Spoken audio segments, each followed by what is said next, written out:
हिंदी संक्रांति परिवार आप सभी अध्यापक साथियों का और विद्यार्थियों का हार्दिक स्वागत करता है। आज के इस वीडियो को शुरू करने से पूर्व हम धन्यवाद ज्ञापित कर रहे हैं हमारे सभी अध्यापक साथियों का, जिनकी अनथक मेहनत, समर्पण और सहयोग के चलते हम इतनी उल्लेखनीय छात्र संख्या, जो कि लगभग 29,000 रही, उसे इस राज्य स्तरीय अर्धवार्षिक परीक्षा से जोड़ पाए। ये आप अध्यापक साथियों के सहयोग के बिना असंभव ही रहता। इसके लिए आपका अपना मंच, हिंदी संक्रांति मंच, हार्दिक अभिनंदन करता है, स्वागत करता है। इसके पश्चात आज की इस वीडियो, जिसमें हम विद्यार्थियों को कल दिनांक 30 अक्टूबर 2020 को संपन्न हुई परीक्षा की उत्तर कुंजी, आंसर की उपलब्ध करवा रहे हैं, ताकि विद्यार्थियों को परीक्षा में आए सभी प्रश्नों की जानकारी मिल सके। यदि किसी प्रश्न के उत्तर को लेकर उनका कोई संशय रहा हो तो वह दूर हो सके।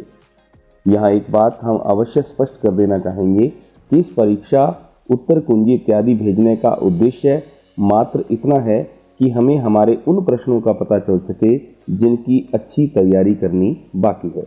और दूसरा, इस परीक्षा में 40% तक प्रश्न पिछले वर्षों की परीक्षाओं यानी कि 2017 से 2020 के दौरान जो हरियाणा विद्यालय शिक्षा बोर्ड भिवानी ने बोर्ड परीक्षा आयोजित की थी, उसमें से लिए गए हैं। तो इस दृष्टि से भी यह वीडियो आपके लिए महत्वपूर्ण प्रश्न बैंक के रूप में संजोने और संभालने लायक हो जाता है, ताकि आप आने वाले समय में इसको देखकर इन प्रश्नों की दोहराई, पुनरावृत्ति कर सकें। इसी प्रकार अन्य शिक्षण सामग्री जो परीक्षा की दृष्टि से महत्वपूर्ण है, जो आपकी तैयारी में सहयोग दे सकती है, वह भी इस मंच के माध्यम से आप तक पहुंचती रहेगी, जो आपको अपने विषय अध्यापक, आपके हिंदी अध्यापक के माध्यम से आपको मिल जाएगी। तो आप उनसे संपर्क में रहें, उनसे प्रोत्साहित होते रहें कि आपके जो हिंदी अध्यापक हैं वो आपके लिए कितनी मेहनत कर रहे हैं, तो उनका सहयोग भी करें। तो आइए शुरू करते हैं कल हुई परीक्षा के प्रश्न पत्र को हल करना। तो प्यारे विद्यार्थियों, कल की परीक्षा में जो पहला प्रश्न पूछा गया था, वो पहला प्रश्न था आपके व्याकरण से संबंधित, जिसमें पूछा गया था कि पुरुषवाचक सर्वनाम के कितने उपभेद होते हैं। तो पुरुषवाचक सर्वनाम के 6, 2 या 3, 4 इनमें से आपको विकल्प चुनना था। तो इसका सही विकल्प है 3 उपभेद होते हैं। वो होते हैं उत्तम पुरुषवाचक सर्वनाम, मध्यम पुरुषवाचक सर्वनाम और अन्य पुरुषवाचक सर्वनाम। अगला प्रश्न है, पीपर पात सरिस मन डोला, इस काव्य पंक्ति में अलंकार कौन सा है? उपमा अलंकार की परिभाषा क्या है कि उपमेय की उपमान के साथ तुलना की जाए, और इसमें जो वाचक शब्द रहते हैं वो रहते हैं सा, से, सी, सरिस और सम। तो इस काव्य पंक्ति में भी सरिस शब्द का प्रयोग किया गया है, यानी कि मन जो है वो पीपल के पत्ते के समान डोलने लगा। तो इस पंक्ति में कौन सा अलंकार रहेगा? वो उपमा अलंकार रहेगा। इसके पश्चात अगला प्रश्न है, निम्न में से विशेषण शब्द नहीं है। तो विशेषण क्या होते हैं? विशेषण होते हैं वे शब्द जो किसी संज्ञा या सर्वनाम की विशेषता बताते हैं।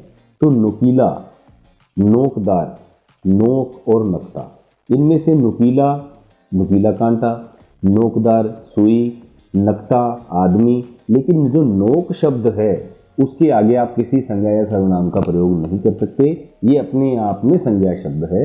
तो इनमें से सही विकल्प जो आएगा, जो विशेषण नहीं है, तो नोक शब्द जो है वो विशेषण नहीं है। इसके बाद प्रश्न संख्या 4, विकारी शब्दों में शामिल नहीं है। विकारी शब्द कौन से होते हैं? जिन शब्दों में लिंग, वचन, काल और कारक के अनुसार बदलाव आ जाता है, उन्हें विकारी शब्द कहा जाता है। तो विकारी शब्द 4 है, संज्ञा है, सर्वनाम है, क्रिया है और विशेषण है। ये 4 शब्द जो हैं, 4 प्रकार के जो शब्द हैं, ये विकारी शब्द हैं। तो इनमें से संज्ञा, क्रिया, विशेषण तो दे रखा है, लेकिन क्रिया विशेषण जो है वो विकारी शब्दों में नहीं आता है। इसके पश्चात जिन शब्दों में लिंग, वचन, काल और कारक के अनुसार कोई बदलाव नहीं आता, उन्हें क्या कहा जाता है? जैसे हमने अभी परिभाषा की थी कि बदलाव आ जाए तो विकारी शब्द, और अगर बदलाव न आए तो क्या बनेगा? वो अविकारी शब्द। तो इसी प्रकार 5वां जो प्रश्न है आपका, उसका सही विकल्प है विकारी शब्द।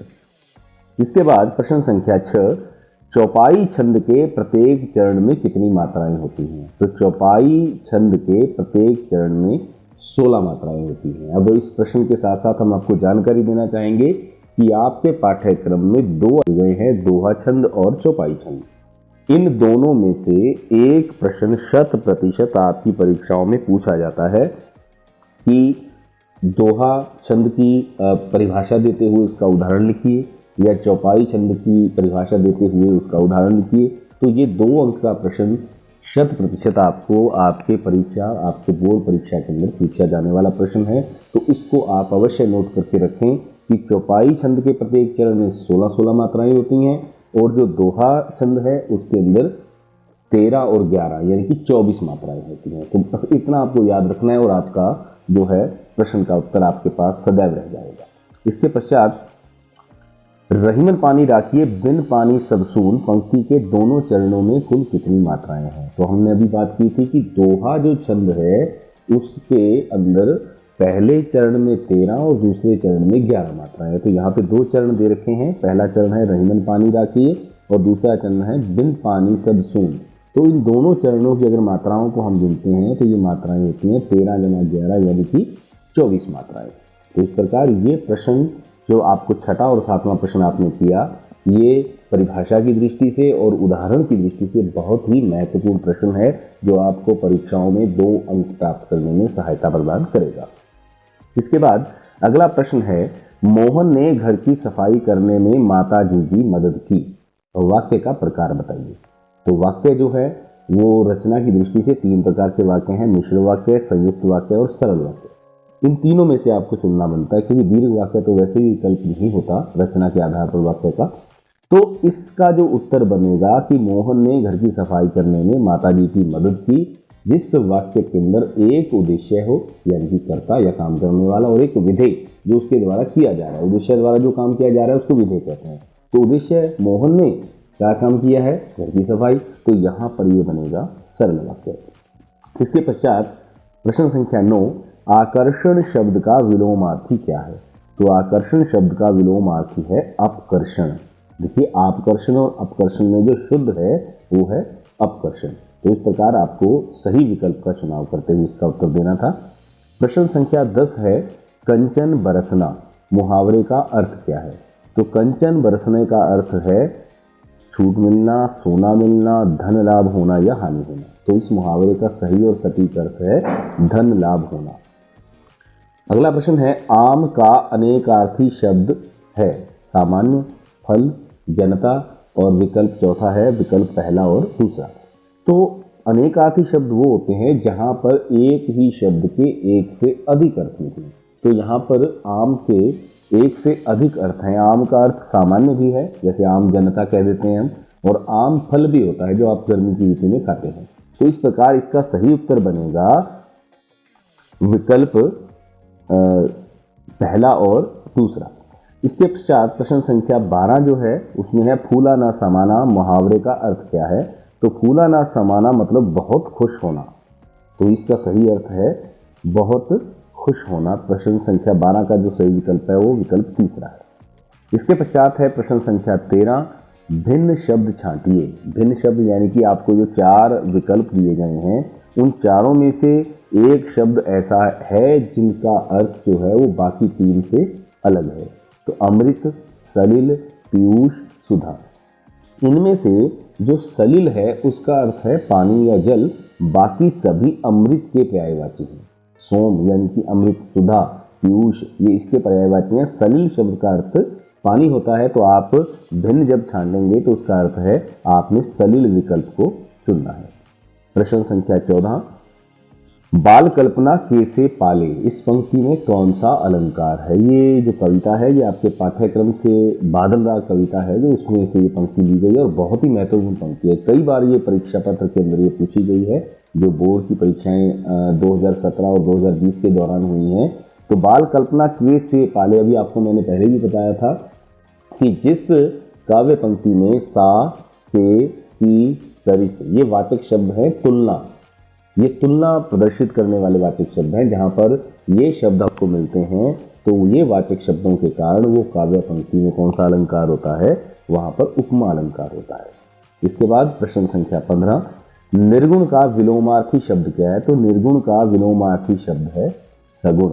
निर्गुण का निर का मतलब है के बिना और स का अर्थ होता है के साथ, तो निर्गुण का अर्थ है बिना और सगुण का अर्थ है के साथ, तो इसका विलोमार्थी शब्द बनेगा सगुण।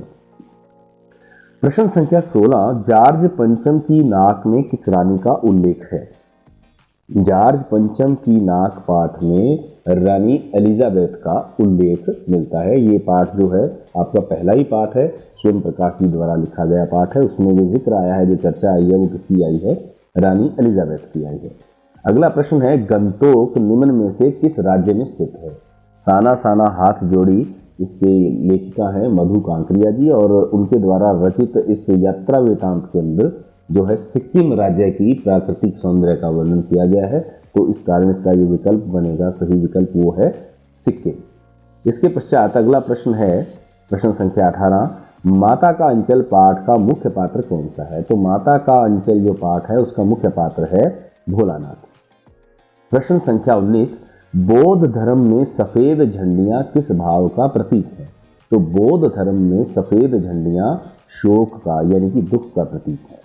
प्रश्न संख्या 20, जॉर्ज पंचम की नाक पाठ में नाक किसका प्रतीक है? तो हमें पता है कि नाक जो होती है वो हमेशा सम्मान का प्रतीक मानी गई है, तो इसमें से भी सही विकल्प क्या आएगा? सम्मान का प्रतीक है।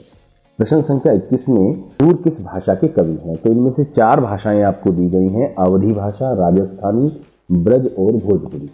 तो अवधी भाषा के जो कवि हैं वो प्रमुख कवि माने जाते हैं तुलसीदास, और ब्रज भाषा के सिरमौर कवि माने गए हैं सूरदास। तो इसका सही उत्तर है ब्रज भाषा।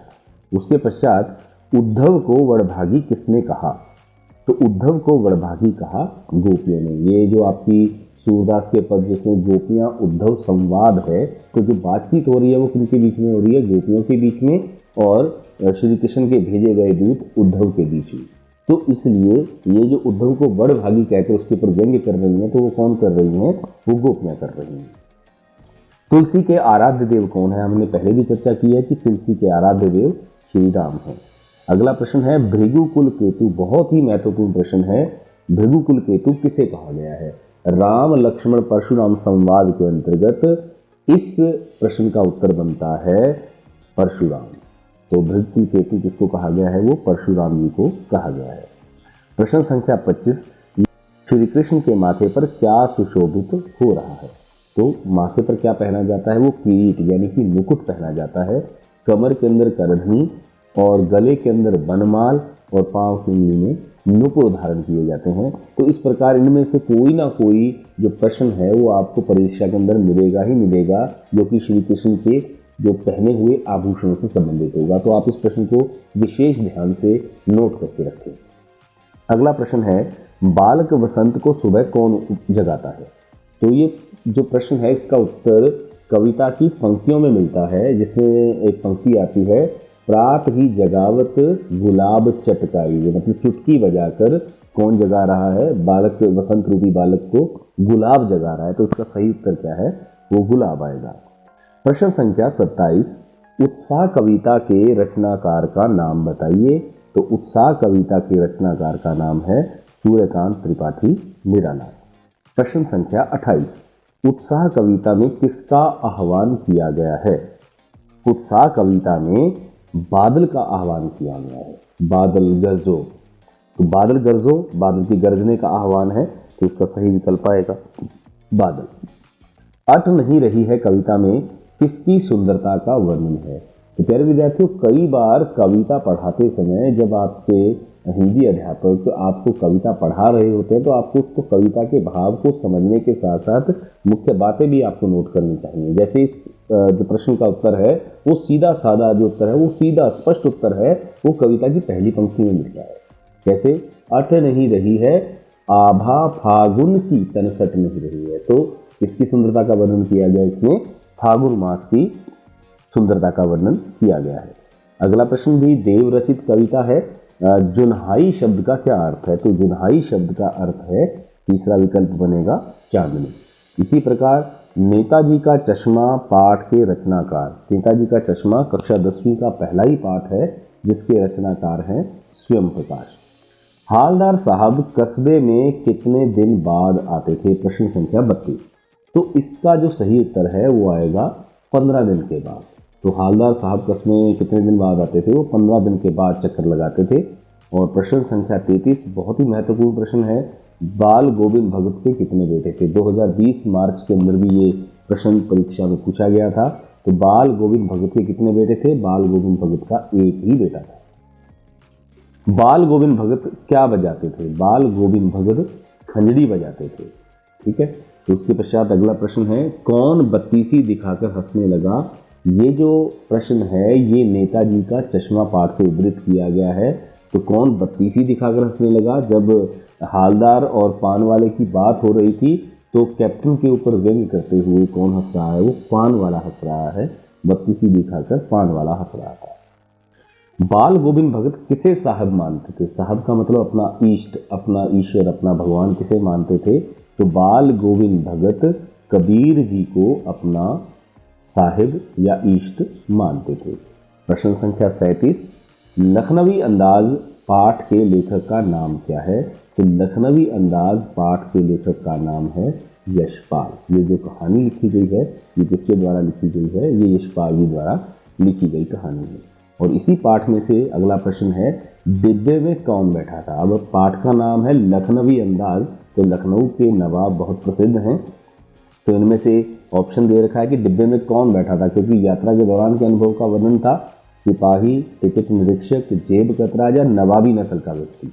तो इसका सही उत्तर आएगा नवाबी नस्ल का व्यक्ति।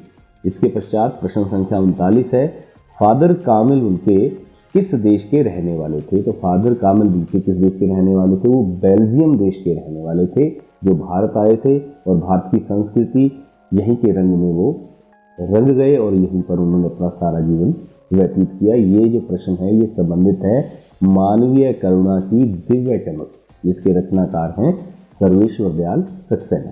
और इसी में से 40वां प्रश्न है, नम आंखों को गिनना स्याही फैलाना है। इसमें स्याही फैलाने से क्या तात्पर्य है?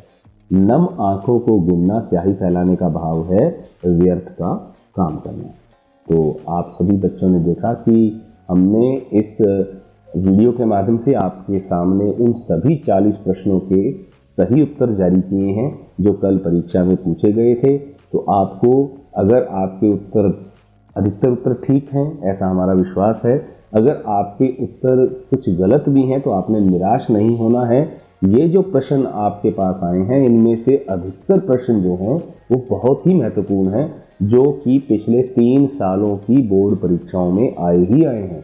तो आप इनको बड़े ध्यान से बार बार सुनिए, अपने साथियों के साथ शेयर कीजिए और इसके साथ साथ इन प्रश्नों की चर्चा अपने जो विषय अध्यापक हैं, जो आपके हिंदी के अध्यापक हैं, आप उनके साथ भी चर्चा कीजिए। वो अपने ज्ञान से आपको और भी लाभान्वित करेंगे।